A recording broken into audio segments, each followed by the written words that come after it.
Welcome into the Paul Farrington Show. Paul joined alongside Jack Weinberger and Robert Ziggy Ziegler at the University of Virginia. Producer Zach will hopefully be back with us next week as he has early morning. Eventually. Eventually. The man's always tired. We're hoping. You can't fault him. He's got an early day. We're happy to be back after we took Memorial Day off, and now we're back, and it's Thursday. It's Friday Junior, Jack, so cheers to that. What are you drinking? I wore my Marist shirt to honor Friday Junior. I'm drinking an IPA. I've never had this IPA before. You want to try and open it? Our buddy Brian put me onto it. What is it called? It's called Lagunitas IPA. It's 6.2% alcohol by volume. If anyone's listening to this could be your beer. This could be your beverage sponsored by Jack. Oh my God, this is just a disaster. So I opened it, and this is for defective. Everybody defective. This is going to be a good pour this time. So you enjoy this? Like, you've had this before? Can I get a cup? Here's a cup. You've had this beer? Let's see if you can break a 3 out of 10. So I think that's what he got last. Our buddy brought it to our house the other day and had a couple left over. So all only left in my fridge. So why not? But your side of the cup, like that's the side. That's not the side. You got tilted a little bit. Like defective was saying, like this. Boom. I mean, you got tilted more. No, like that's perfect. Right here, look. No, that's not. No, I don't think you're tilting it really. Yes, a little more of a tilt. It's tilted. Look. Ziggy's going to. Ziggy's walking off the show right now. He's upset with his beer pour. I'll be back in a second. That's like a solid 9. I think Ziggy's going to show you how to pour a beer. That's like a 9 out of 10. That's all foam again. Well, I think you can't avoid foam. Well, yeah, and like I said on last week's show, us Jersey men, we like foam. We like foam. We don't. We do. We do like foam in New Jersey. Okay, is this over? Do I have to watch Jack totally screw this up? Happy Friday, Junior. Happy Friday, Junior. How much? Take a sip and tell me how much foam do you actually have in there? Is it all foam? Not much at all. Let's see. And it's like 60% foam. What do you think? It's okay. No, I'm okay. Yeah, I'm okay. I do have mono, so. Okay. Yeah, I don't want to sip. Then. I'm kidding. I don't have. For everyone out there, hopefully you guys had a happy Memorial Day weekend. We were just talking. Ziggy forgot it was Memorial Day as he found himself, head first into. You were writing your dissertation. Working on chapter 2. Chapter 2 dissertation. We have Ziggy writing his dissertation, and me, who's been drunk for 72 hours straight. That's the difference. That's the difference on the show. Memorial Day weekends. That's the difference between Ziggy and Jack. You know what I found? Yeah, I mean, you can see this play out in discussions on the show. And this weekend, I had my fashion. Shut up, Ziggy. I'm wearing this polo shirt because I had my fashion mocked horrendously again this weekend. 2 of my past 3 trips, people just openly make fun of what I wear. Like, I mean, I'm wearing a t-shirt. It's Memorial Day weekend, for crying out loud. Like, what else you wear on Memorial Day? Exactly. Like, I'm getting made fun of my fashion. So I was like, okay, you know what? I have a $100 Kohl's gift card from one of my coworkers got for me for Christmas. I love Kohl's. I'm a huge Kohl's. I will say, and I was like this a couple months ago, you're not really in style. Me? And yeah. I mean, are any of us in style? Are you a style guy? Neither was I as of like a month ago. Now you're wearing a Meredith Red Fox shirt. But I got some bird dogs, some Lulus, some white shoes. Well, that's the thing. I didn't realize that you got to get in style. So popular. You got to get in style. So I go to Kohl's with this $100 gift card. I'm like, all right, I'm going to try and get a little more in style, I guess, which I truly don't care. I really don't care that much. But I have this gift card, so I go and get this white pair of shoes. And I'm at the gym today, and I never care what other people are wearing at all. But, with white shoes on my mind, everyone's telling me they're in. I'm looking around. Everyone at the gym is in white shoes. Every single person. I go to the grocery store. I see 2 kids a little bit younger than me walking around Acme, and I look down, pure white shoes. Like, what the hell is this? When did this happen? I guess that's the move now. It is. I was out Saturday night in LBI or down the shore for Memorial Day weekend. And this one woman loved my shoes. She just came up to me. She's like, those look super good on you. How old was this woman? She was 37. And we hit it off. We got her on cable. We had a good night. Good God. But those white shoes were they worked magic that night with an older woman. How many of our viewers have we lost at this point? So we talk about anything other let me get football. some back. I got my USC hat on today too. I don't know why that's being worn on. Notre Dame. I know. I'm going to do this. I have a million different college hats. So when we can, our commenters or audience can comment any hat they want me to wear. Chances are I have it. Last week was Penn State. The challenge almost? Yeah, last week was Penn State. And I got a couple brownie points from a Penn State fan. Trying to get some USC brownie points here. Any Trojan fans out there? Nice. So today's episode should be a lot of fun. So yeah, let's talk some football. Drop some hat recommendations. We'll see if Jack has it. We're going to do a mailbag at the end of the show. Got a lot of questions. We'll try and get to as many of them as we can. Always thanks to everyone for submitting those questions. Remember, you can always follow us on Instagram, on Twitter, on TikTok, wherever it may be, at Paul Farrington Show. Please remember to like, comment, and subscribe on this video. You can always check us out on Spotify too if you can't catch us on YouTube. And remember, you can become a member for the mailbag. Submit any question you want, and it will be read if you're a member. We have a lot of fun things coming up for this football season for membership perks. It's only $5 a month.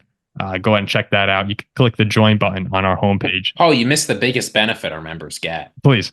I know you want to forget about this, but you said when we hit 50 members, you're putting on the youth Jordan Love jersey and wearing it for the whole episode. Well, we're at 45. 45. Oh, God. We are so close. I mean, we just need 5 Yeah, more. it's right there. Yeah, it's right there. Yeah, that could be tomorrow. And of course, you can always check out paulfarringtonshow.com, which will be undergoing some renovations soon. We're going to make that a cool website, have some cool merch. So if you have merch ideas as well, drop them in the chat. We're going to try and get as many different t-shirts, mugs, hats, whatever it might be in preparation for the 2024 NFL season. Now, with that said, today's episode, we're going to be going around the NFC North. Shouldn't be too long here, but we're going to take a look at a storyline, a big storyline that we like from each of the teams over the next 20, 30 minutes or so. We'll start with the Minnesota Vikings here. And this is something, so on my drive up and down to Connecticut for Memorial Day weekend, I got some different NFL podcasts in. I listened to Pack a Day. I listened to some Purple Insider, a bunch of different NFC North shows. And everyone was talking about Justin Jefferson and the contract extension or the potential contract extension that could be coming to Minnesota with him in Minnesota. The rumors, of course, are now flying that the Vikings may have tried to trade him on draft night to move up for Malik Neighbors. And I'm just sitting in my car, like, pounding my head against the steering wheel almost, going like, can we stop pretending like the Minnesota Vikings are going to trade Justin Jefferson already? Like enough is enough. It was fun to talk about for a little bit, but at this point in time, like, for crying out loud, he's the best receiver in the history of the NFL through 4 seasons. And you have Charlie Walters of St. Paul Pioneer Press, who, as someone that I've read for a long time, Charlie Walters, he wrote, there was buzz at draft time that the Vikings wanted to move from number 11 to number 5, not to pick a quarterback, but to get LSU wide receiver Malik Neighbors, who was picked number 6 by the Giants. Had the trade occurred, Jefferson would have been traded and Neighbors would have been the number 1 receiver. Ziggy's favorite, the Pro Football Talk guys, said that it was an unconfirmed rumor that they heard as well about the Jefferson even trade. He wouldn't put that rumor out there. Even Ziggy's boy wouldn't put out that rumor. That was then squashed by Kevin Seifert of ESPN, who said, no, it's a juicy rumor, but the Vikings are not trying to trade Justin Jefferson. And personally, let's just talk about the hypothetical trade. I would have been furious, Ziggy. As a Viking fan, I have to imagine if they trade Jefferson at all, I will lose my mind. And I thought Malik Neighbors at LSU was just as good as JJ was. Maybe in college. With a worse QB. Yeah, look, I don't care about. So, I mean, would it have been outrageous? I don't know. Stop. Neighbors, you're just messing with us. Neighbors could end up being really, really good. No, but this is the thing, right? To be as good as Justin Jefferson is, it's not good enough to be really, really good. It's not even good enough to be a first-team All-Pro, right? You have to be one of the best wide receivers in NFL history in early career in order to look as good as Justin Jefferson. And it's so unlikely that happens, even with a guy like Marvin Harrison Jr., like any wide receiver prospect you can pick coming out of college. It is unlikely, incredibly unlikely they will be as good as Justin Jefferson. So no, like the Vikings aren't under a real constraint here. They don't have a star quarterback. And the whole point of drafting a rookie quarterback, right? The whole point you move on from someone like Kirk Cousins is so you can afford to pay players at other positions, right? You save the money on quarterback so that you can spend it elsewhere on defense and on guys to put around your quarterback. Justin Jefferson has given no indication he actually wants to leave. He just wants to get paid, and he will get paid. Thank you. The Vikings moving on from Justin Jefferson right after drafting a rookie quarterback would make no sense whatsoever. Yeah, you take a look, and you mentioned best receivers in the NFL, not just in the NFL, but in the history of the NFL. Through first 4 years, most receiving yards in NFL history. Justin Jefferson by 400 yards, and then he missed half of last season. Most receiving yards per game, 98.3. Justin Jefferson, most in NFL history. Actually, Justin Jefferson, minimum 200 career receptions, I believe, is the all-time leader in receiving yards per game in the history of football. Calvin Johnson's about 86 yards per game. Justin Jefferson, 98. That's the difference from 1 to 2. And we're talking about, I understand if Jefferson was aging and he was someone, if it was a Devontae Adams situation, even maybe of a couple of years ago, and you're trying to move on from and again, Devontae Adams has been amazing with Vegas. But to talk about in their prime best receiver in football, trading him when you have JJ McCarthy, what's best for JJ McCarthy? What better player to have in football is there than Justin Jefferson for JJ McCarthy? I just can't wrap my head around how this is still a discussion. He's going to get paid. It's just a matter of how much at this point. I mean, just be clear, not in his prime. He is not yet in his prime. He's 24. Yeah, he's 24. The thing is, I mean, we're older than he is, and also this position, the wide receiver position, where the Vikings have the best player in the world at that position, one could argue is their lone bright spot. Oh, I don't know. Not the lone. Not lone. It's certainly the brightest. Certainly the brightest. One could say the lone. And just to swap a guy like that for just another person at the same position, who chances are he'll be nowhere near as good. And we like Neighbors. Like I think Neighbors will be very good. But we're talking about, like you said, the best receiver in the history of the league through his first 3 or 4 seasons. Mm-hmm. Mm-hmm. Yeah. So I'm completely with you. And Kwesi and O'Connell have said over and over it's not crossed their mind to trade Jefferson. Now, I will add the caveat that going back down the former Vikings, very good receivers, younger receivers, Percy Harvin, Stephon Diggs.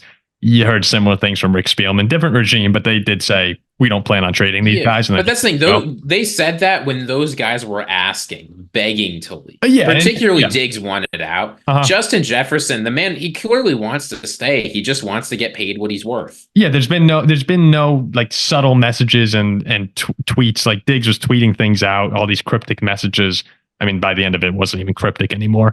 But Jefferson has been, great. He just wants to get paid, and he has. He wasn't at OTAs.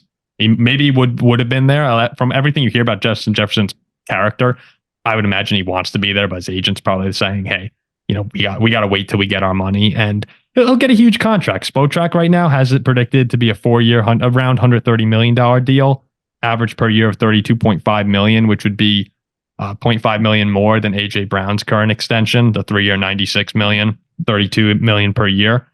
I think Jefferson might wind up getting actually like 35. I could see that happening. We'd want to stay in Minnesota though. Like, what's there to do in Minnesota? Minneapolis is actually very, very nice. I've never been there, so the area is great. I can't judge, but I mean, it's cold. It's very cold, but it's a nice area. So you wake up on like a Tuesday in Minneapolis. It's like, what do you do? I mean, like what around here, play football. Yeah, for Justin Jefferson, play football. Yeah, that's true. Well, think about it. No, people in the middle of the NFL season, if you're a guy like Justin Jefferson, you're working every day to get better at your craft. And the off season, you can go wherever the heck you want. Go somewhere else. I mean, it's Justin Jefferson. That's very true. Dude's going to have $130 million in a couple. Dude can buy a luxury mansion. I mean, he could go buy Richard Nixon's estate in Southern California right now. It's like $65 million. He could just go live there. Yeah. So if I see another thing about Justin Jefferson possibly being on the move, I'm seeing if/when he signs. No, it's a when he signs. He's going to be a Viking next year. I know, Lamb, Chase, Ayuk, all of them are waiting on their deals. Like, I don't care about anyone else. Jefferson's going to get his money. He's going to get the most, and we'll go on to next season, and he'll be great as long as he stays healthy. You think Jefferson will be great after he gets paid? Yes. Yes. I might beg to differ. Jack thinks he'll lack the motivation. Yeah. I think it's hard for any motivation after you get paid. I think Justin Jefferson's motivation is to be the greatest wide receiver in NFL history. But you think who cares?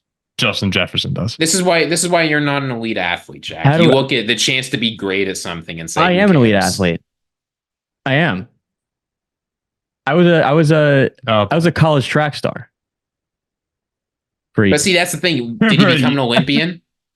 Okay. I could have been. Let's move on to the Packers here. I know the motivation of it. I got paid. So Jordan Love has had quite the offseason, working out with Drew Brees. He's going on a bunch of different podcasts. We saw him with Micah Parsons. It was a great episode. Rallying the Packers to all show up to OTAs. It's been a great offseason for Jordan Love. And there's a lot of attention on him. And it's warranted. The potential breakout quarterback star of a top 5 most popular franchise in the NFL. Everyone's talking about him. And now we've moved to the GOAT. Tom Brady is talking about Jordan Love as well. He was on the Herd with Colin Cowherd, and he talked about the start to Love's career, saying, how beneficial it was to sit behind Aaron Rodgers. Brady said he had Aaron Rodgers to watch. That's the best type of training, in my opinion. Watch someone else do it at a very high level and then try to emulate them with your own personality. Maybe a little bit of a misnomer with the draft is that these players can come in and all of a sudden become this great professional player before they've really had the training and the development. And, we see it a lot now in today's NFL. Guys just being thrown into the fire, pushed into the deep end. And this season, for the first time in a while, I'm kind of remembering, JJ McCarthy might not start the season. There's rumors of Drake May maybe not starting the season. But you just see guys getting rushed in so often. And it used to be year 3. Remember, it used to be year 3 for a rookie quarterback to really prove themselves. Now it's Thanksgiving of year 2. That's what most general managers say. Just getting pushed further and further forward. And when we can judge these guys as busts or stars, and you don't have CJ Strouds happen all the time. So I completely agree with Brady. In Jordan Love's case, especially, he sat for 3 years. I don't think you normally see a 3-year waiting period. That just happened to work out, perfectly for Green Bay. That's how it goes. But generally speaking, would you guys agree with Brady's side of it of, hey, like let's hold off on these guys the way the Packers have been doing it? Or do you like throwing guys into the fire and saying, get experience and learn as you go? No, first thing I'm going to go. So here's the thing that I always find strange is there is no other position in the NFL where people talk like this. It's only quarterback, right? You put a cornerback, he's starting day 1. Nobody says he's going to learn a bunch of bad habits and sucks, right? Nobody looks at Jeff Okudah and says like, man, that guy could have been Deion Sanders if the Lions had just sat him for a year. Right? Like when players bust at any other position, tackle, defensive end, running back, wide receiver, and they're taking top of the draft and expect to start right away, nobody says it's because they need to sit and take more time. Now, I know quarterback's a little bit different, right? There's more to learn. It's a bigger adjustment from college to some extent and all of that. But it's just hard for me to believe that we're really seeing a lot of guys who could be great quarterbacks in the NFL not doing well because they weren't given enough time. Because when they go to another organization, when they ride the bench for a year or two there, it's not like you see those players suddenly transforming into someone new. And I just have a hard time believing that it's because they've ingrained so many bad habits from starting, they couldn't possibly be fixed. Mm-hmm. That's not to say you should throw your guys out there day 1, right? If they're not ready, they're not ready. And I think that should go for every position. But sitting on more than half a season or maybe even a full season, it's really hard for me to see all of that offseason training really amounting to much. I think that what they're doing now, if you're going to start a fresh rookie on day 1, what the NFL is doing now, and having that season and a half long window, I've had mixed feelings on that, but I do now believe that you either have it or you don't after a season and a half or 2 seasons. I know the counter argument can be like a Peyton Manning. What was he, 2-15 his rookie year or whatever, something like that? Yeah, but like you look, Peyton was really good his second year. Well, yes, Peyton was really Peyton good, was awesome second year. Josh Allen, unbelievable improvement really early. Big Ben as a rookie had 15 wins. Joe Flacco, his rookie year with AFC Championship game. Like, I do believe if you have it, CJ Stroud, you will find it early. And if you don't have it, you don't have it. It's hard to find. Like, I mean, really can't get it. Like, I don't think a guy like Kenny Pickett's going to find it. I'd be surprised if he does. Do you think Jordan Love, had he went in again? I don't think, again. Now we're just playing. But games okay, let's say Jordan Love went in right away. Boom, right? I think there's a world he struggles for a year, but this guy has it. I think by his second year, it would have been great. Well, I'm wondering because even when watching Jordan Love now, how many times does he do something and we sit back where the commentators go, "Oh, there's a little Aaron Rodgers in that." Like, oh, that throw looked like Aaron Rodgers. And that has to be, Jordan Love's a very talented, natural passer of the football. He got a lot of strength in that arm. But there's a little bit of that Rodgers flair from watching Aaron Rodgers and practicing with Aaron Rodgers and emulating Aaron Rodgers, where I wonder if you throw Jordan Love in year 1. Like without Aaron Rodgers having been without learning from Rodgers, without, growing accustomed to it. He struggled to start last season. And that was year 4 for him. First year starting, but year 4 in the league. I wonder if Jordan Love's playing year 1 and he struggles and he maybe doesn't ever turn it on and have the second half surge he had last year. Now you're going to year 2. It's like, all right, you have till Thanksgiving. These are all hypotheticals, of course. They're kind of fun to talk about, but I'm not sure Jordan Love becomes what we're expecting Jordan Love to be if he doesn't sit. I mean, I think you could be right. It's tough to really know, but Yeah, we'll never know. That stuff's hard to know. But here's what's not hard to know. When you're talking about a rookie quarterback, there's really only 3 possible outcomes. They suck, they're elite, or they're decent. They're average to above average. I don't know where you're going.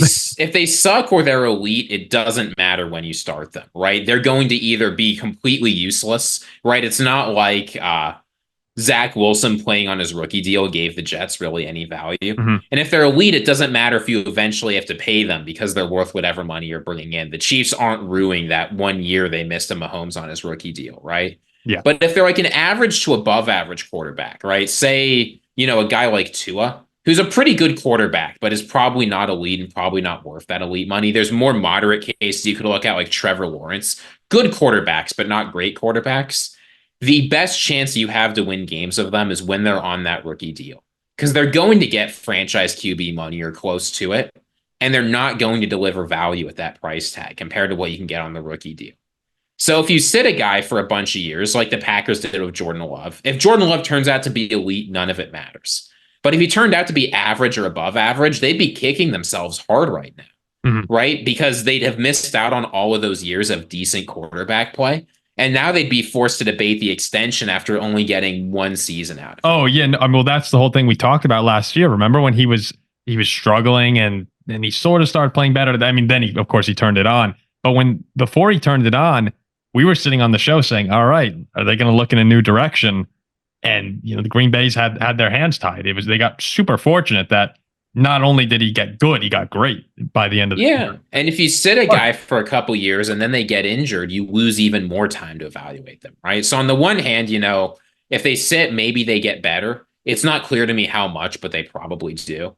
On the other hand, you lose opportunities to evaluate them. Yeah. And I think that's a cost that a lot of people don't pay attention to. I really don't know, like thinking about it again, if sitting behind a very good quarterback does make a world of a difference.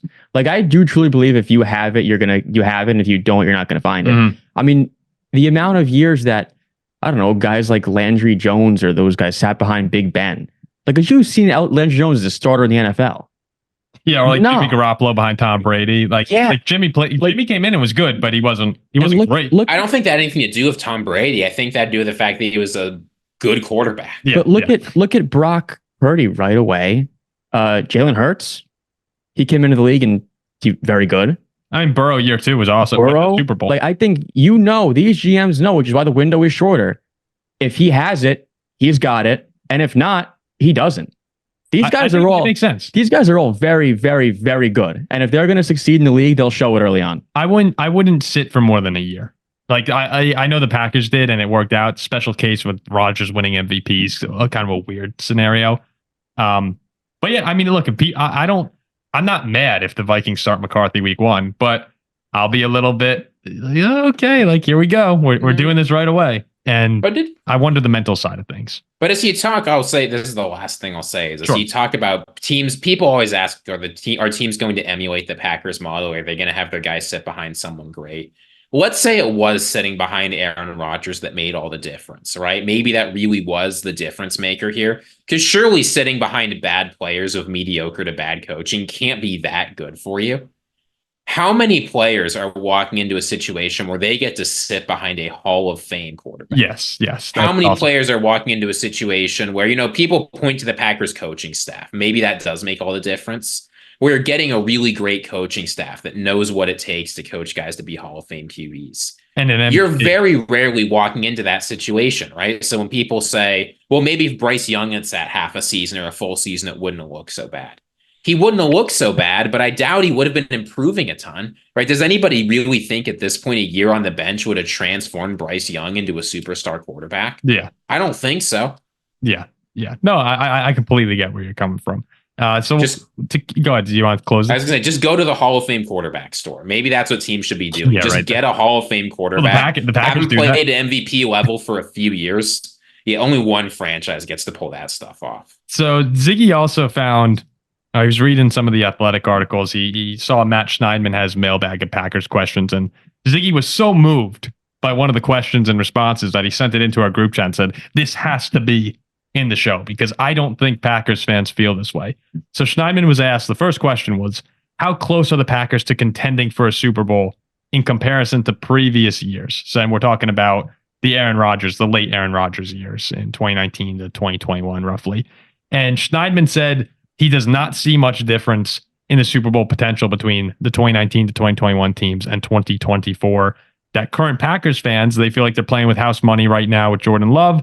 He's entering year 2, and the offense is still so young that they really have nothing to lose by going out there and just playing this season. He also said, with that being said, there can still be the expectation of Super Bowl contention and a realistic one based on what they did last season and who they returned. So Ziggy, you firmly disagree that Packers with that opinion, right? That Packers fans should feel that. What do you disagree with? That Packers fans how they're feeling, or the Packers fans both how they're feeling and how they should feel? Okay. Ask that saying, because I take him to be saying there, like, look, Packers fans, here's how you feel. You're saying, look, we got a decent team, but it's house money. Jordan Love's young. We've got a long time with him. Everything's going great. If things go well next year, awesome. If not, no problem. I don't think that's how Packers fans are looking this season. Maybe y'all come in the comments and tell me I'm wrong, but from what I've been reading and hearing from you and how I think you should be feeling, next year needs to be a year where stuff happens. Because the Jordan Love extension is coming due. All of these young weapons, their money's coming due.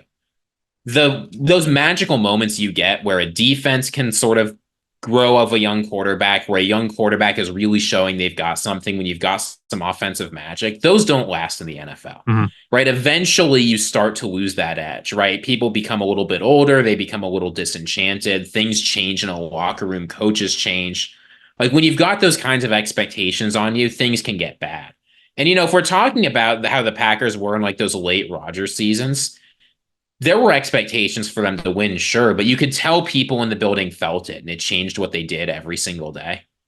I think that if you're a Packers fan, based on the fact the team was very good last year, and the fact that, Jordan Love, there's not a lot of time with him, not on a mega deal. We've got people in the comments saying that the Packers should be signed to $600, $700 million deals. I'm not sure that's coming, but something big is coming. If this season is a waste, say the Packers don't win a playoff game this year, they like make the wild card game and don't do it. Will Packers fans say that's house money, not a big deal, we'll get him next year? Absolutely. I think they'd be really disappointed if we don't get at least as good a season as last year. And frankly, I think fans want a better one. I mean, they should have every reason to want a better one.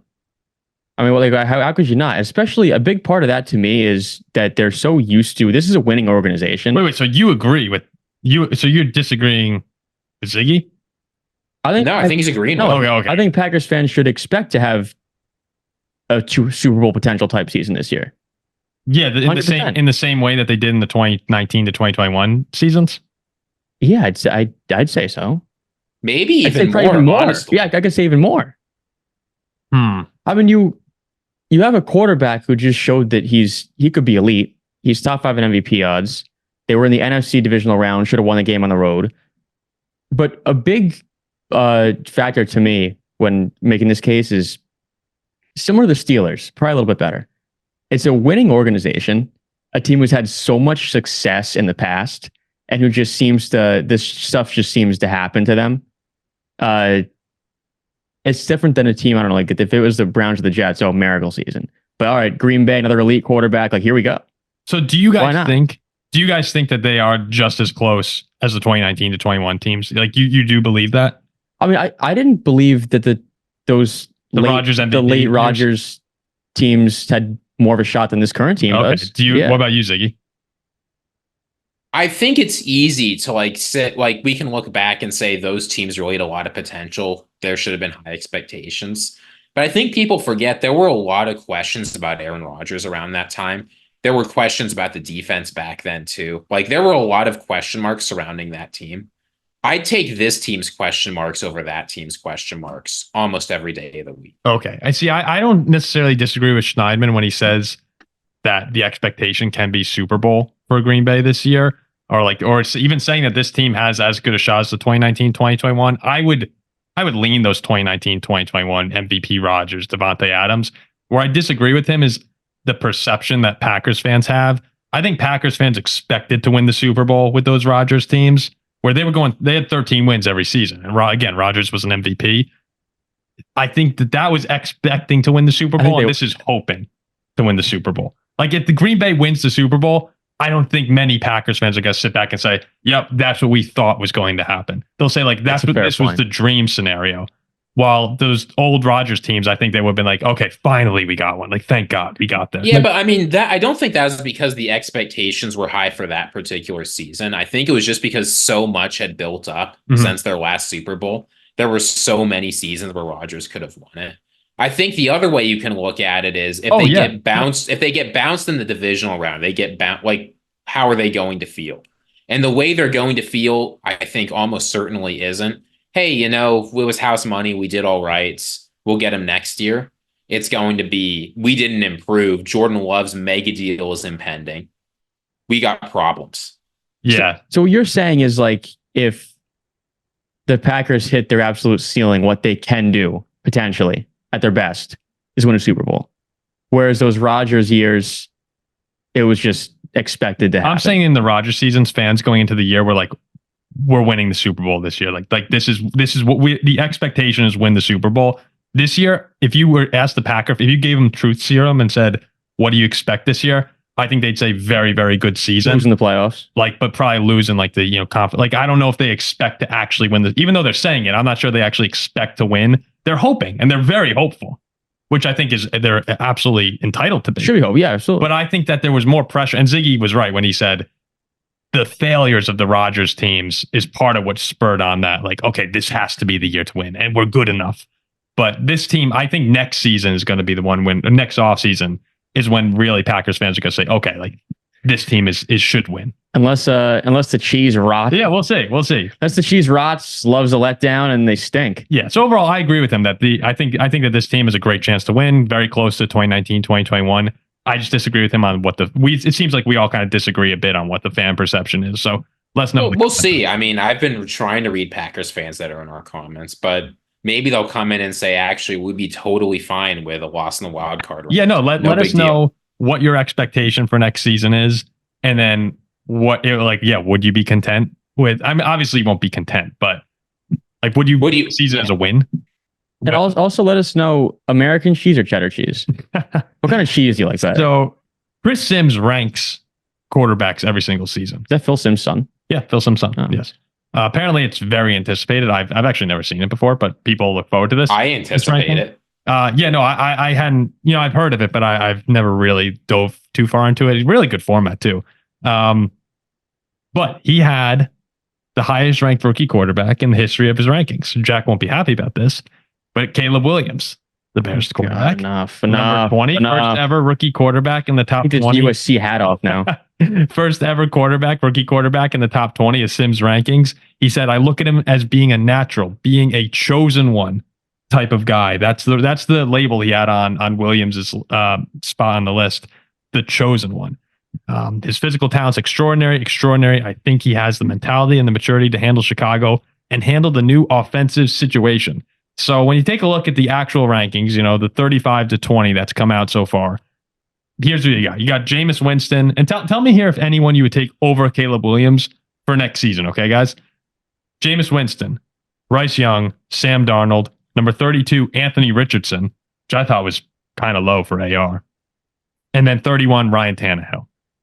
Then he goes in his top 30, J.J. McCarthy, 30, Bo Nix, 29, Jaden Daniels, 28, Michael Penix Jr., 27. So there's all your rookies. Will Levis, 26, Justin Fields, 25, Deshaun Watson, 24, Daniel Jones, 23, Derek Carr, 22, Russell Wilson, 21, and then Caleb Williams there at 20. Do you guys think that's we're going to have our quarterback list come out on next week's episode, but does 20 feel like the right spot for Caleb Williams?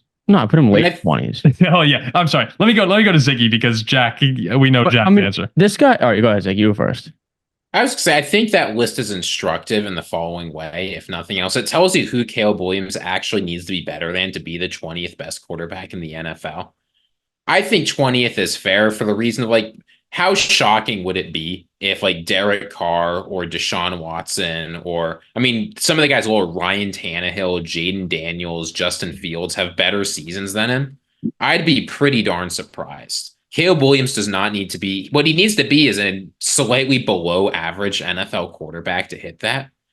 And it's certainly possible. You give him a healthy season with a Bears offense and Shane Waldron calling the plays. I totally think he can be an average quarterback in the NFL next year. Oh, he definitely could be average. He wasn't average at USC. He was 6-6. No, he's much better than average at USC. So here's the thing. That list of names you just read, right? Jameis Winston, who to me is the best college QB I've ever seen in my life. Deshaun Watson, right? Who else was on there? Yeah, Russell Wilson, Derek Carr, Daniel Jones, Fields. No. Go higher on the list. Who did you say? All the rookies. Yeah. Bryce Young, Darnold. Right, Tannehill. I can't believe Anthony Richardson's 32. Tannehill, right? Tannehill, 31. All of these guys were so amazing playing in college. Flat out amazing. When I watch Caleb Williams, I see Marcus Mariota. Lights up the Pac-12, looks really, really good. There's so many of these quarterbacks who I watched in college. I'm like, these guys are flat out awesome. I just don't understand this mega hype around this dude. Like, I don't see how people think he is heads and shoulders better than any one of the guys on this list were in college.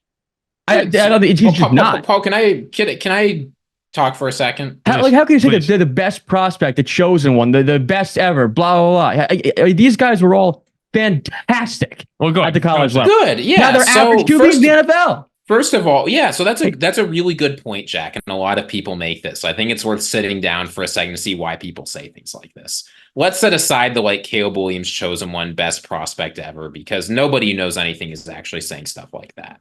Why should we think, as you say, let's say that Caleb Williams had a similar college career to those guys. Why should you think that Caleb Williams has a chance of being better Justin Fields, too. NFL? Justin Fields.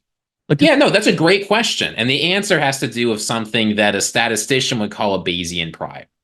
Let's set that aside and talk a little bit. No, come back. I'm back. I'll put this a little bit more simple. Here's the point. We have lots of evidence that Justin Fields is not going to be a good NFL quarterback. All of the time that he's played in the NFL and wasn't. Caleb Williams, we don't have that evidence. So just on that basis alone, you have more reason to believe that Caleb Williams will be a good NFL quarterback than Justin Fields, because you don't have that evidence saying he's going to be bad.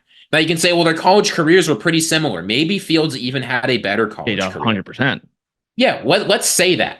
Mm-hmm. Even if that is true, that doesn't matter, because we have so much evidence that Justin Fields isn't going to be good in the NFL that we don't have for Caleb Williams. If Caleb Williams has the same career that Justin Fields has in the NFL up until this point, you should deliver exactly the same judgment. But we don't have that evidence. So you don't have the same reasons to think Caleb Williams isn't going to be good.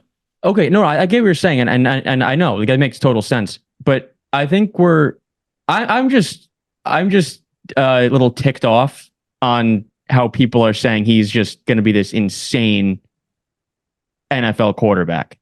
But putting him at 20th in the NFL isn't saying he's going to be insane. It's saying he's going to be below average. Not saying, but not saying he'll be, but this the best prospect of all time, and who all said the hype that he's getting. Everybody's saying that. No. Who said Caleb Williams is the best prospect of all time? I mean, I've heard that from a lot of people. Nobody who is actually looking. I saw it more in the beginning, but not as much coming into the draft. So going into the draft, nobody who was seriously evaluating quarterbacks said he was a better. The honest thing you could say is he was the best prospect since Trevor Lawrence. And if you just threw a glass darkly, you could say he's the best prospect since Andrew Luck. Chosen one might just be for Chicago. That actually might be what he's saying. So all I'm saying is, I see your points, Ziggy, on how these quarterbacks have shown that they are very below average in the NFL, and Caleb Williams has not shown that yet. But what I'm saying is, I look at all of these quarterbacks who I thought were just as good, if not better, at the college level, and that Caleb Williams will be on the same trajectory. Yeah, so Jay, I think in all seriousness, this is an interesting point, right? So Caleb Williams, the chances that he becomes, let's say a 90th percentile quarterback in the NFL, right? One of the best guys in the NFL. You can look at the numbers as a top 3 pick. The chances are 20%. The chances are not very good. But what that should tell you is that I think with his profile, he's got as good a chance of being a top quarterback in the NFL as anyone selected in the top 3 in the past 10 years. But those odds are bad. So saying that Caleb Williams is a surefire great quarterback in the NFL is ridiculous. It's just that he's got as good a chance as someone we've seen. And I think it's tough for people to keep those two things in mind. And I think that for fans who are watching this season play out, you've got to remember both of those things. And if he puts together a tough first season, that doesn't mean he's going to suck. But the odds that Caleb Williams becomes genuinely elite are just not that high. Yeah. But they're as good as anyone you've seen. They're as good as anyone we've seen. And the situation that he's in, I mean, I know it's Chicago and the history they have, but we talked about it before. The guys that he has around him, especially at wide receiver right now, offensive line hopefully can hold up. DeAndre Swift there at running back. Like, hold there, though. It is, yeah. No, it is. It is. But the situation... He's got Shane Waldron. Well, Shane Waldron will keep him warm. Yeah. The situation he's in as well, is a beneficial one, especially for a number one overall pick, given the trade, because you don't normally see a number one overall pick have this much talent on offense and defense around him. So the situation is there for Caleb Williams to be very, very good next season. And yeah, that's probably why he's at 20. And there is a little bit of that. I mean, even Sims said, he said he's extraordinary, a chosen one type of guy. Like, he is hyping him up to a degree where I think it starts to piss off Jack. It's absurd. But at the same time, like, yeah, Ziggy's right in that we've seen Sam Darnold and Bryce Young now have seasons where they weren't very good. So is it crazy to say, hey, we expect Caleb Williams to be better? No.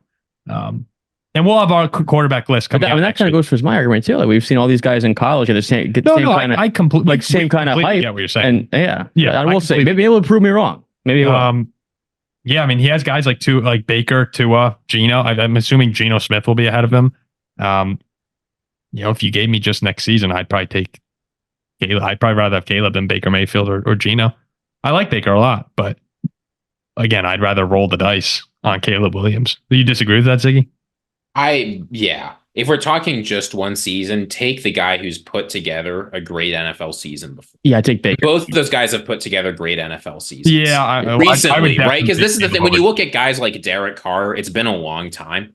It has not been a long time since Geno or Baker Mayfield have put together great seasons. I would, and we'll move on to the Lions here in just a second. I would definitely take Caleb over Geno. I think by middle of next season, Caleb Williams you'll start to see that ascension. That's like, he has so much more potential than those guys, where I would roll the dice on it. And of course it's a roll of the dice, but we'll talk about more in the quarterback rankings next week. That'll be fun to see how far down Jack has Caleb Williams. 32 is so the Lions now.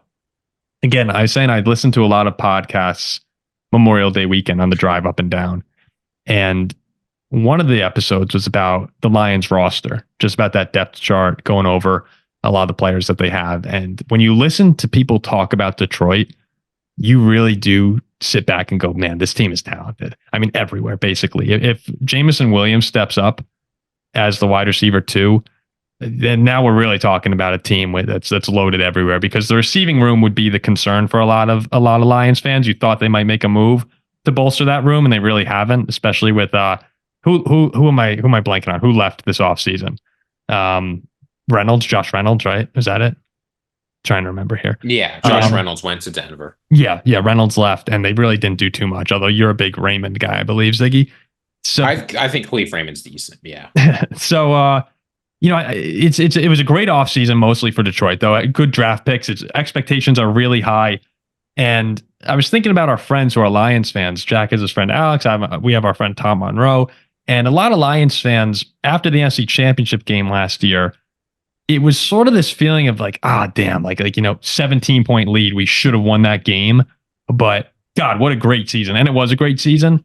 But we'll be back next year. And next season could be our year to finally break down the door. And Dan Campbell did not echo that in the post-game press conference. He was saying, this might be our shot.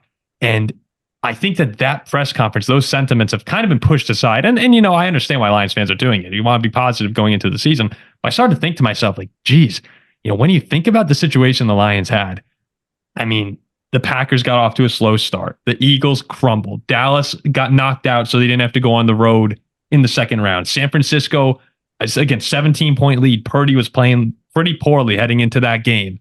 Like, everything went right for Detroit last season. And they were coming off the 8-1 or 8-2 finish, whatever it was, to the year before. They carried that momentum. Great year. I'm wondering now when I sit back and look at the Lions, I think they'll be very good again this season. But was last year the shot? And like, have they already passed their best opportunity that they'll have with this team? I mean, a window's a window. For any one of these teams, you need things to fall into place. I guess unless you're Kansas City. Yeah, right. Unless you have Patrick Mahomes. But when you're a team who, like, I believe that at a window is a couple of years, not just one. Like when you go to the NFC Championship game with pretty much a roster that doesn't have a whole lot of holes, I guess, in the secondary. But when you look at the rosters, probably one of the better teams in the NFC. Awesome. It's an awesome roster. Yeah, awesome. Like it's tough to say this was our only chance. Oh, no, not all. Sorry, I don't want to piss off Lions fans. It's like, I think they're going to be great this year. I have them the number 2 team in the NFC, I believe, right now. I'm saying, was it the best chance they'll have, given the scenario of the playoff run they had last year? It's always hard to do better than a conference championship game. So I guess it's tough to say no, it wasn't their best, but I think this upcoming season and beyond are equal than last season. Like I have expectations now doing exactly the same thing. So I think it'll be harder this year to get back to where they were. I think Philly will take a step forward. I mean, the Packers, my dad was joking. I was talking with him about this. He said, every year it's going to be difficult. As Jordan Love slammed the window on the Lions because now the Packers are in play again. I mean, every year it's difficult.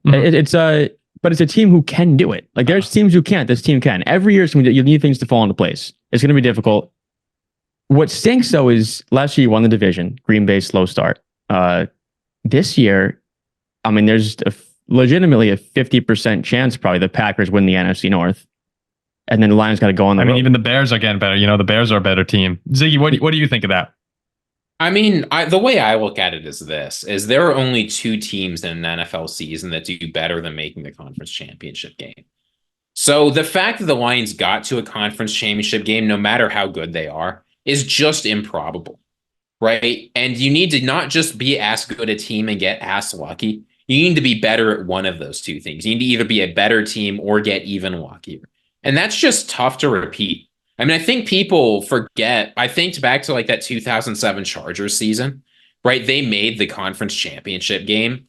Could they have believed that was the last time they were making it past the divisional round during Phil Rivers' career? Yeah. And Phil Rivers was good there for a long time, right? This was not the team fell off a cliff. It's the team had a pretty good offense and a pretty good defense. Well, sometimes a horrendous defense, but they were generally a decent team. They finished second in their division most years. They won it a few more times. Like they were good for a lot of years after that, but they never made it back. Now I get Chargers are going to Chargers, but I'm not going to count on the Lions to get a whole lot luckier. Lions could line. But it's, but it's so hard to make it to the Super Bowl in the NFL. It's so hard. Yeah. And if you have made the conference championship game, you've done the hardest part. You've survived the season without catastrophic injury for the most part. You've won a playoff game or 2.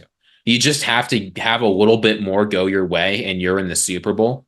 And I think that's why someone like Dan Campbell, the players haven't been around nearly as long as he has, right? And I think it's really easy, especially when you're the player, to get caught up in things. And you should, right? Your job is to believe that you are the best and that you can go out there and do anything you put your mind to. But I don't think it's a coincidence that the guy who's been around the league a long time, who's been on a lot of winning teams, who's seen how things work in successful organizations, like surely his time with the Saints is coloring his picture for how hard it is, even when everything goes right, to make the Super Bowl. You can just have a ref miss a pass interference call and good night, your season's over. Yes. Yeah. I think that's wisdom from him. I'm with you. I think that when we look back on this, again, Detroit could very well win a Super Bowl in the next couple of years. But this past season might be the one they look back on and go, that was the best shot. And this window, too, is only, now that it's only 2 or 3 years probably now that Jared Goff just got paid. Penei Sewell just got paid. Amon-Ra just got paid. Aiden Hutchinson is going to have to be paid. This roster isn't going to be able to stick around with this much talent for that long, given just the way with the salary cap and everything. So the pressure's really on. I know it feels like this Lions team just arrived, but when you talk about just arriving and all the money that comes along with that, like it's now. Now has to be the time for Detroit over the next 2 years, probably, before we start seeing the team, slowly lose pieces here or there. I think they got 2 or 3 years But like this season's huge. I mean, they arrived last year, but now since you didn't get the job done, the clock is ticking. I mean, look, can't you see a scenario where San Fran's the 1, Philly bounces back as the 2, Green Bay's a 3, Detroit's a 5? 100%. Like I mean, 100%. Dallas could be the 5. Detroit could be the 6. Detroit could be the 6. Yeah.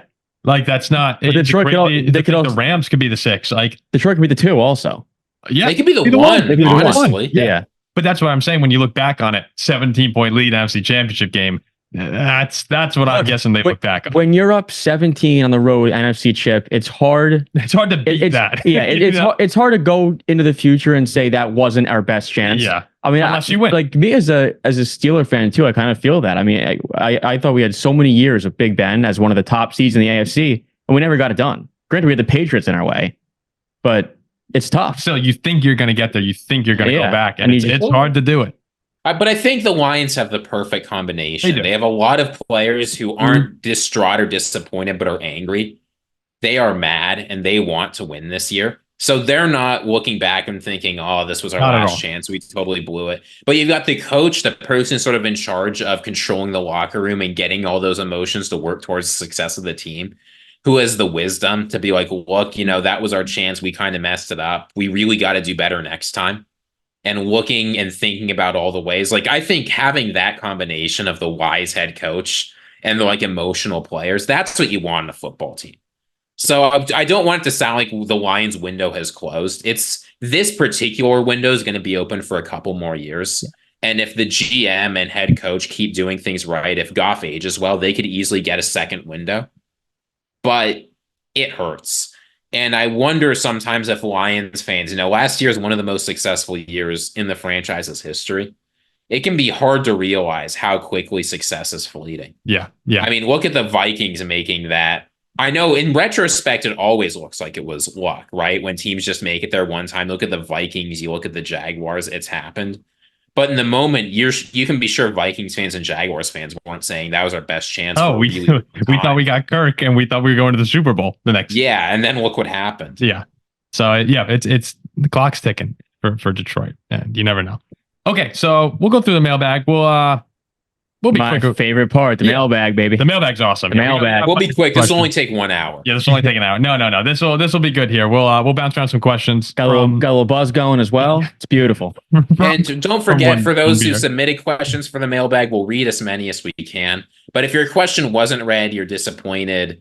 If you become a member, we will read your question. We'll answer it. We'll get to it during the mailbag. Mm-hmm. So if that's the way you want to support us, that's a way we can give back to you. We continue to think about ways we can give back to you. During the season, there will be a pick and pool or some equivalent where you can play against us if you're a member. There'll be a merch giveaway at 50 members. We're looking for a quick way to support us and get a little engagement back.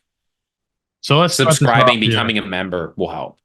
Let's start this off here from. Let's get it. Paul doesn't like the sales pitch. Paul just wants to do the questions. From Slum Jit, who is a member. Thank you, Slum Jit. He says, not a question, but just want to say that Aaron Jones looks horrible in purple. I disagree. I strongly disagree with that. I think that purple really makes his I can't wait for him to get a purple sombrero. It's going to look beautiful. I think most people look horrible in purple, but not Aaron Jones. No, I think he looks pretty bad too. I can't wait for Aaron Jones to have a career year, just like most former Packers turned Vikings. Aaron Jones in those tight gold pants. Oh, jeez. From Eric Wallace, he says, another member. Thank you, Eric. He says, if you got to rebuild the conferences and divisions, who would you want to be in the division with the Vikings, specifically from an entertainment perspective? Not talking about an easy division win. Yeah, I was gonna say for the Steelers with Jack and the Packers for the show. So I was gonna say if you're going suck, I'd have teams. Yeah, no. We're talking about. Oh, entertainment. Okay. New York Giants. For the Steelers. Yeah, New York Giants. Well, can it be any team or has to be AFC? Whoever you want. Whoever you want. Yeah. Yeah, we're rebuilding it from scratch. Okay. New York Giants. So I got a lot of friends who are Giants fans. I don't want to just beat them up every year. The Dallas Cowboys, old rivalry, renew it. You're just joining the NFC East? I might as well be, yeah. And I'm literally, you're just picking out the Commanders. Probably Philly. I'd swap Washington and then put in us, and I'd be with the Giants. Come on, you can't get rid the AFC North. Maybe get rid of the Bengals, but the Browns. You getting rid of the Browns and the Ravens? No, maybe I'd replace the Eagles with the Ravens. So I go Ravens, Cowboys, Giants. Okay. Ziggy, what do you think? Take it for the Packers or Vikings. I'll take the other one. So this is an interesting question. If we had an outdoor stadium, I would just pick all the teams in the South of the United States, like Miami, so they'd have to come up and suffer. But if we're talking entertainment value, I do want to keep the Packers in the division. I think you just have to. There's too much there. It's too enjoyable when we beat them. Can't take them out. And then I think with Jack, I like putting in the Cowboys. They're just one of those teams. Yep, I agree. It's always good to have a team like the Cowboys in your division. The obnoxious fans, when they lose, it's spectacular. When they win, you can sort of take it. Who's that fourth team? Give me Buffalo. I like Buffalo. Another I want miserable team. Another sad, miserable team. I feel like we're representing lots of different fan bases. I can see the Saints coming in as that fourth. There is a Vikings. No, we will never be in a division with the Saints. I don't want to hear it. So when the Saints beat you, you'd just be so pissed. Oh, I would. But like that, when we beat them, I'd feel so. You wouldn't beat. No, we don't put teams like the Saints in our division. No, we own the Saints after losing the championship game. That's just how it works for the Vikings. You're good against them. Oh, well, think about the playoffs. Remember, we knocked them out with the in New Orleans, and right? With Rudolph In New Orleans. For the Packers, that was the last team. You got to think maybe it would be the Bears, the Cowboys, 49ers. Would that be Niners would be interesting. Would that be a great Packers division? Probably, right? Niners, Bears, Cowboys. Yeah. Or maybe you swap out the Niners for keep the Vikings. I think I would. That's what I would do for the Packers. Pick the Lions out. Eric's last question. What's better, a kicker getting a tackle, defensive lineman pick six, or O-line fumble recovery and big run? I love the O-line fumble recovery and big run. I love that. I like a D lineman pick six. Picks up the ball like 360 pounds. He's chugging along. You can see his fat out of his jersey. And I'm assuming by defensive lineman here, we mean like a nose tackle. We're talking like BJ Raji, huge interception. Yeah, we're talking Linval Joseph. Yeah. We're talking. I will never, ever, ever pass up the big man touchdown. No. Yeah, I love those. I think it's defensive lineman pick six or O. I love seeing the O lineman pick up the ball and move and go. Like that rarely happens, and they almost always fumble. You know what's so funny? It's so like these guys are so massive, but it's so funny how easily they get tackled. Like if someone, oh yeah, well when you have those guys going after you, if someone like half a defensive lineman size chases him down, he's on the floor. From Renegade 2224, Steeler fan, Renegade. He says, "Hey guys, I hope you're all doing great today. I was just wondering, how much do you believe a situation plays into how a quarterback is going to turn out? I know it does play. Oh my god, I know it does play a pretty big role, but how big? Like if Burrow, Allen, etc. got drafted into Bryce Young or Justin Fields' situation, how would things turn out? And if someone like Zach Wilson got to sit behind and learn from Aaron Rodgers for 3 years, how would things turn out for him?" I think the situation is pretty big. Not everything. Like I don't believe. Well, and what you just said was you have it. Yeah, like I don't believe that if you put Zach Wilson on the Niners, he's really anything. I think it means something. Like I do think Joe Burrow still wins 6 or 7 games on Carolina as opposed to 2 because he's better than Bryce Young. Mm-hmm. I'd say like 20% of it, maybe a fifth. I think Zach Wilson will be better than he was if he was on a team like San Francisco or sat behind Aaron Rodgers. Yeah, in terms of going on that big Super Bowl run, you have it. You have it or you don't have it. Joe Burrow's better than Bryce Young, and he always will be. Yeah, that's what I just. The situation changes the ceiling. Situation, I'd say it's 10-20% of it, but yeah, it changes the ceiling. But if you have it, you don't. Okay. I think if you put Bryce Young on Cincinnati, they're nowhere near as good. Yeah, I mean, we talked about this a lot during the main show, which you can go back and watch, or you've probably actually already watched this. We're talking about this now, but I think that what systems do they cover up flaws more than they let players who would otherwise not be so good really excel. If you're elite, you're elite, and it's going to come out sooner rather than later in most cases. From Mercury Road, who always gives us he always does. I like Mercury Road. Good jab to the Vikings always. He says, we're fast approaching the 50-year anniversary of the last time the Vikings lost another Super Bowl. The decades really do fly by. Wow. So my question is this. How should Minnesota celebrate? It can't be a parade because that's when you win. I was thinking a quiet walk around the lake followed by an acoustic set by 50 Cent and maybe an ironic rendition of the #1 song in 1977, Tonight's the Night by Rod Stewart. Your thoughts on how to celebrate 50 years? I don't mind a silent walk around one of the lakes. What do I watch a sad movie with a beer in your hand? Ice cream. By Cup yourself. of ice cream. Cup of ice cream. Yeah, cup of ice cream by yourself. No. We'll I'll tell you how I'm going to celebrate. I'm going to celebrate by getting a replica of JJ McCarthy's MVP trophy. Yeah, that's what I'm thinking. Super Bowl ring. That's the best way to celebrate it. A Super Bowl ring for JJ McCarthy, his MVP trophy. That's what I'm thinking. If we can't choose something before the season, then yeah, I'm in for the somber walk and acoustic set by 50 Cent. James Library, another member, says, I love James Library. James is great. James is awesome. He's fantastic. He says, hey guys, what penalties your least favorite have called on your team, either because it's a bad penalty or you think the team should be disciplined enough to not have it called? Keep up the amazing work. Love listening to you guys. Oh, I mean, can I pick a penalty in a situation? Is that good? You enough? Can pick whatever you want. this is obvious to me. For me, it is. Sorry, go ahead, Jack. It's good. It's real quick. It's when it's like the Steelers. We have somebody on 3rd and 15, 3rd and 20, and it's incomplete pass or forcing a punt, and there's a defensive hold for a 5-yard penalty, automatic first down. That's what I was going to ask. That kills me. Like that defensive holding on 3rd and long kills me. Would you get rid of the automatic first down? Yes. Like if it's 3rd and 25 and our cornerback holds somebody on a 3-yard slant, that's not a first down. Maybe a 5-yard penalty.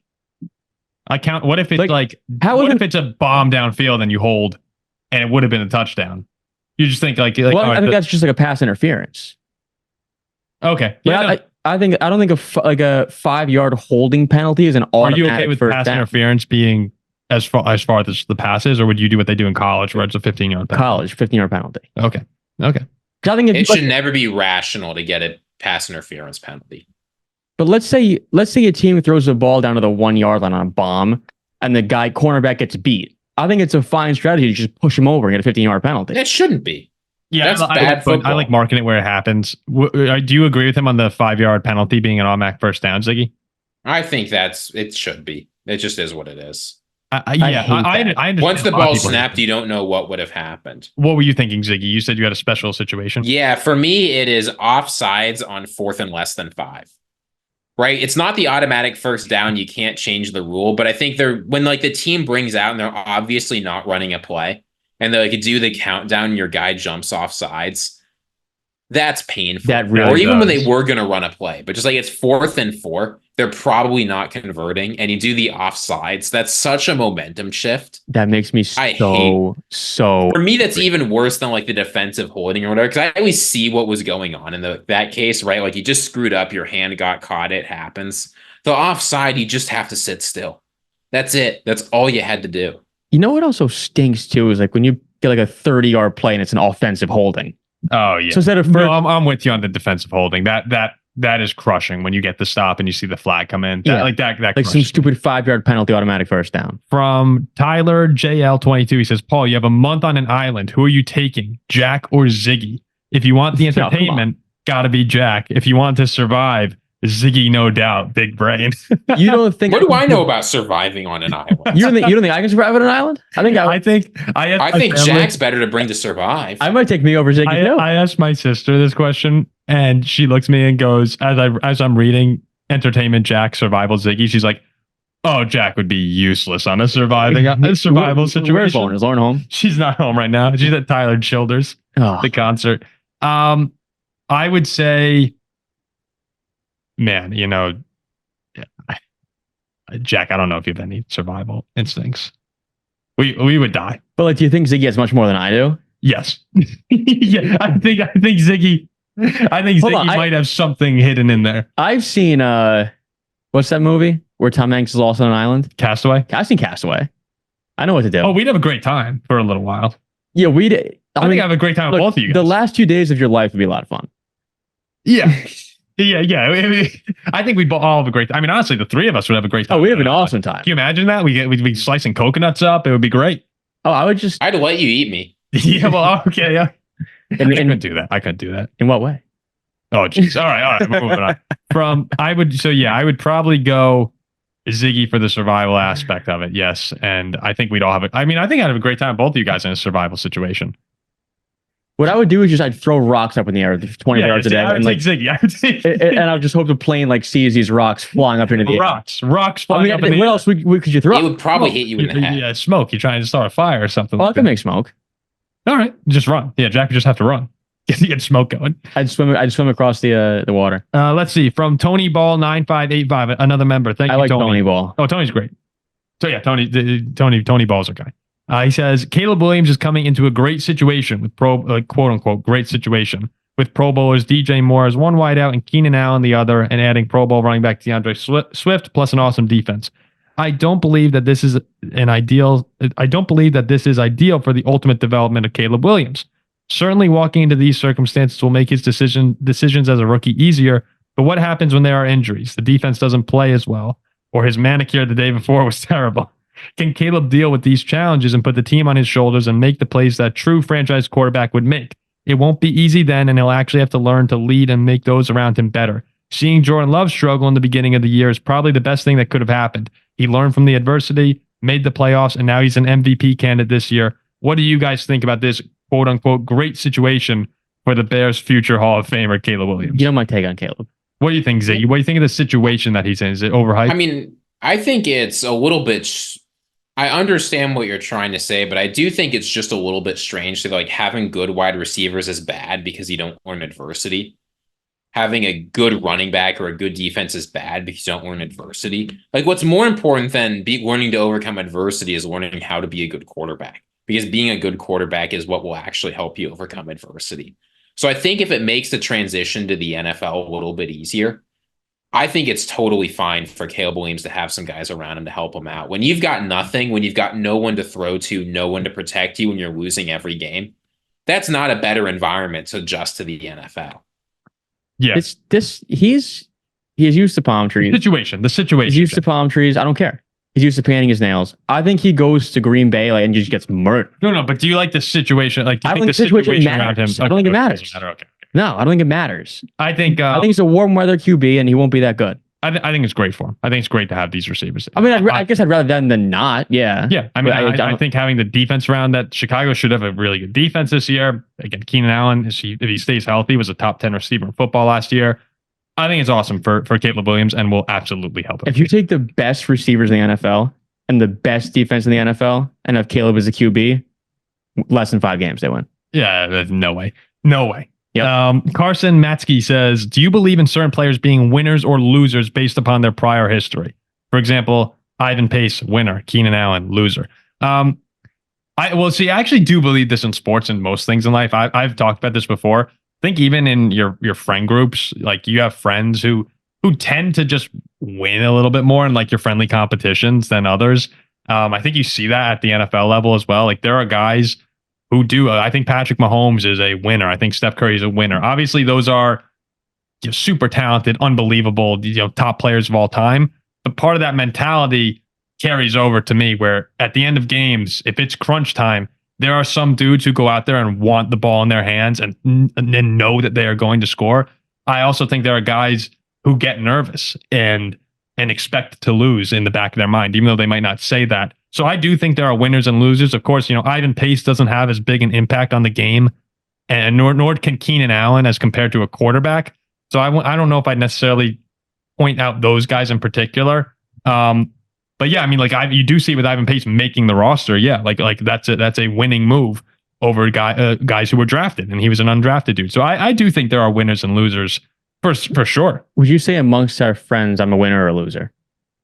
Winner. I'm probably a winner, right? Winner. Yeah. I mean, I I'm like our friends in particular. I don't think there are. Would you say you're a winner or a loser? Me?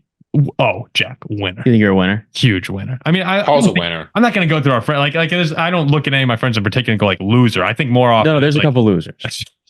I think there are more. So I would say like guys who tend to win more often, not necessarily losers.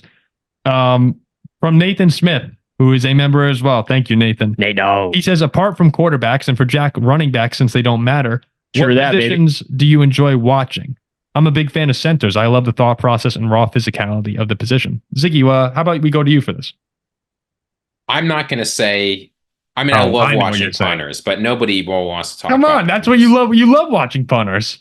I mean, I do. There's nothing like an elite hang time on a great punter. There's nothing quite like the fake punts, but that kind of answer is not going to make people happy. So I'll give my number 2. There's nothing like watching an elite lockdown corner, right? The kind of guy, most people want to be the elite wide receiver, right? The guy who can always get open and always score. I've always thought it'd be cooler to be the guy who, when you line up against someone, they're not going anywhere. Like Darrelle Revis back in the day, half the field just shut down. That's my favorite to watch. And there's not a lot of guys like that in the NFL. There never have been.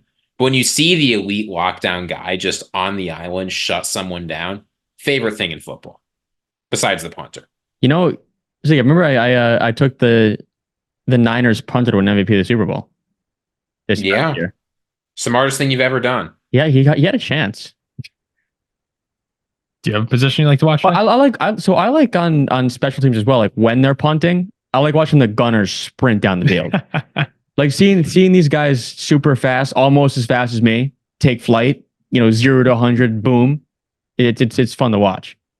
Yeah, I'm trying to think. Elite corners are great, Ziggy. Elite safeties like Harrison Smith has been fun. Guys that you could use as chess like pieces. a Troy Polamalu. Yeah, Troy Polamalu. Like I enjoy watching those guys.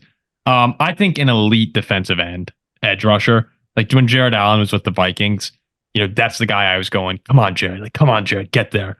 That's the one I'm cheering on fourth down. Like for you, it's probably Polamalu. Like, come on, Troy, make a play. Make a play, yeah. But I love what if I were a Cowboy fan, like Micah Parsons would be. I love Micah Parsons. So I'd say edge rusher there. Okay, let's continue on. From J.K. Zarata, this is your guy, Jack, who's he actually includes you here. I do like J.K., so he's my guy. Which team has your favorite mascot? Jack can pick favorite cheerleaders if he wants. Yep. Going to any team, my favorite is the Georgia Bulldogs. But if sticking exclusively to the NFL, as much as I hate to say it, I love the Vikings. I love Vikings history shows and music. I did like it better when they had the actual guy portraying the Viking. It was Ragnar. Rather than the cartoonish version of him, but I still think that's my favorite NFL mascot. Dallas Cowboys cheerleaders. The cheerleader list, it goes on and on. Cowboys is the clear answer. We know what they look like. They're fantastic. Then you also got Philly. Those girls are beautiful too. Denver has some very, very pretty girls. Arizona. You just go through the whole NFL. Houston Texans. But Vikings cheerleaders? If you're talking, yeah, of course, they're pretty too. But if you're talking cheerleaders, you got to go to the. Why are we doing this? You got to go to the college game. I mean, it's a membership. Why are we doing this? It's a membership question. You got to go to the college game. Georgia, LSU. I mean, SEC. Jack's sweating a little bit here. South Carolina. When I was 9, I think you should stop. I got a picture of 2 South Carolina cheerleaders. TCU, Florida State. You gotta pick one. Lord have mercy. Gotta pick one. But if I'm picking one, it's got to be LSU. I mean, they are pretty women. So I go LSU college. And to avoid the Cowboys, I haven't put the Cowboys. I'll go with the Broncos in the NFL. So I'll go Broncos and I'll go LSU. Ziggy, you got a favorite? Who's also very slept on too? Please don't finish that sentence. Marist please College, don't finish that where I went to school. It's a small school in New York. Very, very. I don't want to hear this anymore. You got a favorite mascot, Ziggy? Give me the Raptor. The Raptor. That's pretty good. So who's Philly Fanatic? Philly Fanatic and the Raptor. Ziggy, most attractive cheerleaders. I think it is inappropriate to talk about Notre Dame, so I'm not going to do it. What mascot do I like? Do I have a favorite mascot? Or cheerleaders? Notre Dame. In mascot in sports, it's maybe college. Yeah, there are some good college mascots. An anteater. The anteater. You see an anteater. Oh yeah, I'm thinking like mascots like running around on the field. Oh, that's what I'm. I mean, so what are you going to go with like? The Pirates the Colorado, whatever its name is. The banana slugs or whatever. Where's the banana? No, that's Santa Cruz. I'm talking the Arkansas Monticello Bull Weevils. That's also up there. There's one team that's like Colorado State. I saw the polar bear. Colorado State. Their cheerleader is very slept on, very pretty. No one really knows that, but they're very pretty. How are we back on this? I'm gonna go with. I guess I have to go with the Leprechaun, right? The Notre Dame Leprechaun. He's okay. I had a grudge against one of them. Yeah, I actually don't know if I'd pick the Leprechaun. I love the Viking. I think Ragnar, the motorcycle guy, was phenomenal. What about the USC Trojan? Absolutely not. No, absolutely not. No, Tommy I'm the with you, Trojan, JK. get I out of thought here. when they would ride out on the motorcycle, I thought that was awesome. From Sully9332, he says, percentage-wise, and Sully's a member, percentage-wise, what are the chances J.J. McCarthy becomes a true franchise quarterback for the Vikings? Thanks for the awesome show. Ziggy, you kind of said this a little bit earlier about the 15 or 20%. Yeah, I'd agree. Best. I'd say 20%. Like, or actually for JJ, I 15. Yeah, 15. 20%.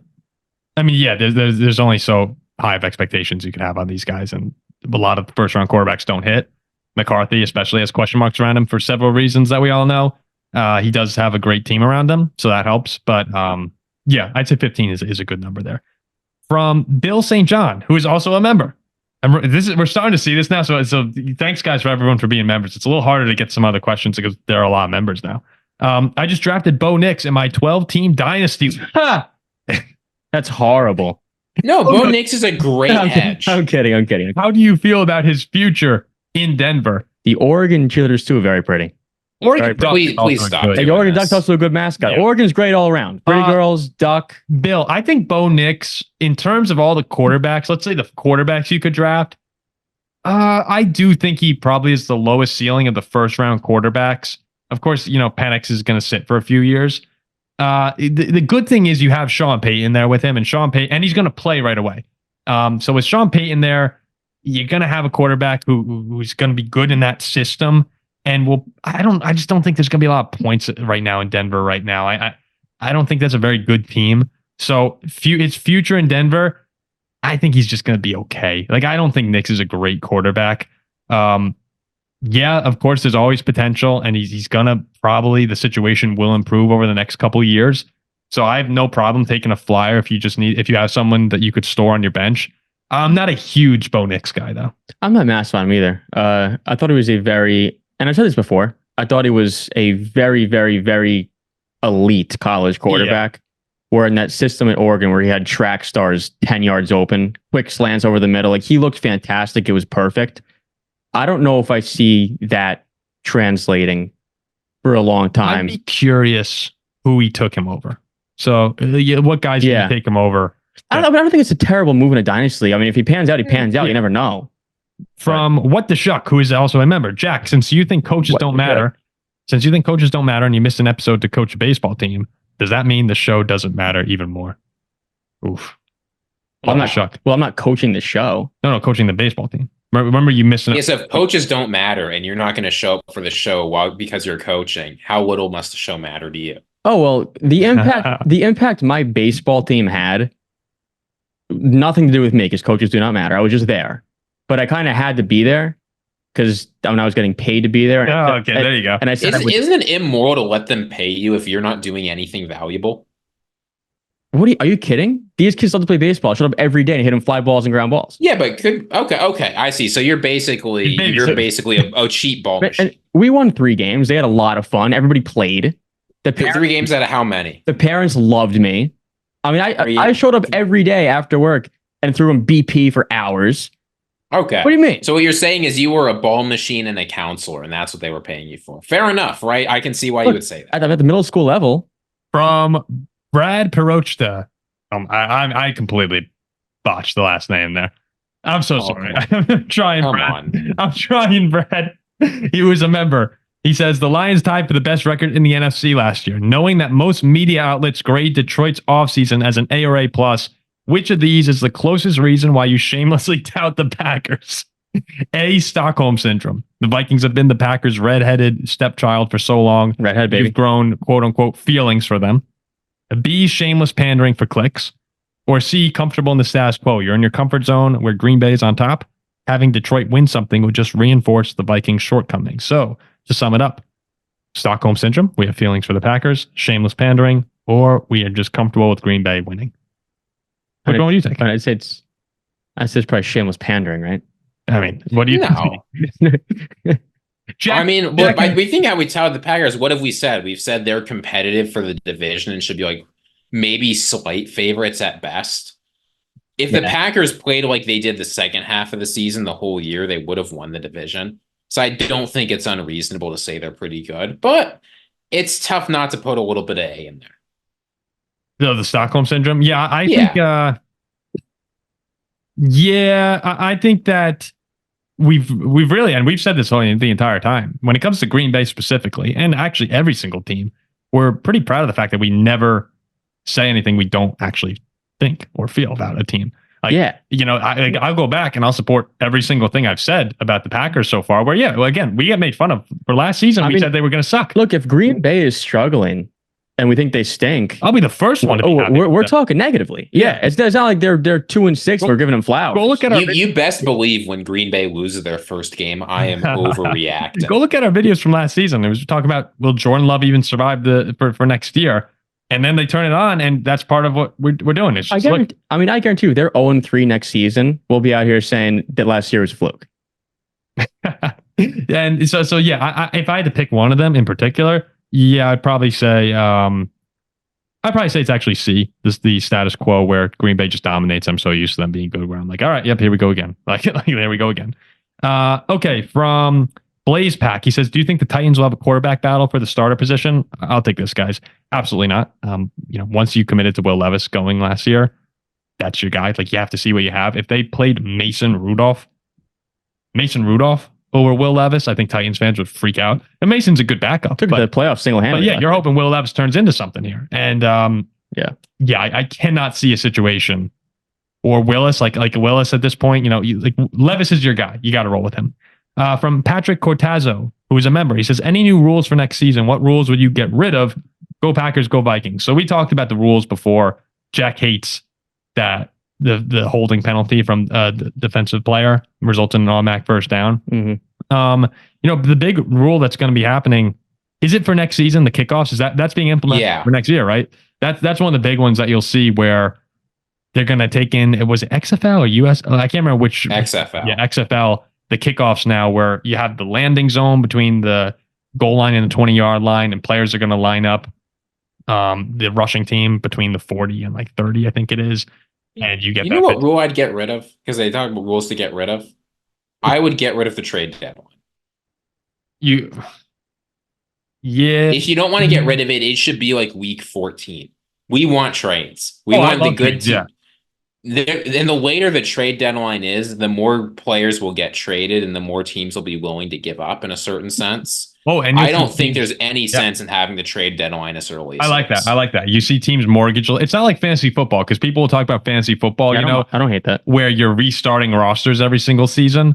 That's a different, like, you need a trade line in fantasy football because you have guys who are eliminated trading. The NFL goes over every year. If you want to trade a bunch of picks because you need a left tackle or a left guard, and you're willing to pay more than you probably should, that works out for the team you're trading. Like, that is them being a smart team and taking advantage of you. So I like that, Ziggy. Yeah, and it's not like the Vikings, Kurt goes down and we're not making the playoffs. As you say, it's not like we're moving on from Justin Jefferson because of that, right? Mm-hmm. But it does mean that some of those like mid-level starters who are pretty good will get moved. And I think that's healthy for the NFL. It's fun for fans. I think that I know I said before that I think the PI should be 15 yards. I do take that back. I like the spot foul, but I also do think that holding should be a spot. I think it should all be a spot foul. Like, if you hold 30 yards on the field, it's 30 yards, 5 yards is 5. It should be automatic, like no automatic first down. XX McLovin, XX says, I can see Jack having an easy answer. Top 3 teams with the best cheerleaders. You can go ahead and check out Jack. Give Jack a huge rundown on that. Why do you think going to optional workouts is so important? I just think the more time you get with these guys is better. Georgia. LSU. There we go. Every single time, like, you see guys. Ziggy gave a great little rant about it last week, where we were talking about Jordan Love going to OTAs, why that matters. More reps with your team coming into the season. I think camaraderie matters. I think all of it is a process and a mentality of wanting to win from the very start, and showing up to OTAs is part of that process. And even when it's like, obviously for Jordan Love and the Packers offense, reps matters, even for things where reps matter less, like Nick Bosa, who I think actually for his personal goals might be better served doing his thing on his own. Mm-hmm. The reason why he's showing up is because establishing a culture of leaders, where like, we show up, we play football, we're going to win. Having that from day one just helps so much. And that's why they're doing that this year, I think. We got 3 more questions here from Butt Pounder 420, who is a member. It's my guy. Butt Pounder says, I saw Butt Pounder on a couple other Packer. I looked at a Grossi thing the other day, and and Butt Pounder's there too. So he's all over the place. He's a big fan. How much would I pay? How much would I have to pay for you to get someone else's face, preferably mine, tattooed on your own face? $2. I truly don't think there is a number. So that's a funny question. Like let's say it's my whole cheek, okay? My whole cheek. I don't want Butt Pounder's face or anyone's face on my cheek. But a lot of money could be a lot of money. Well, yeah. I mean, would you do it for $5 million? What if you showed me what if you showed me like $5 million in cash in the chest?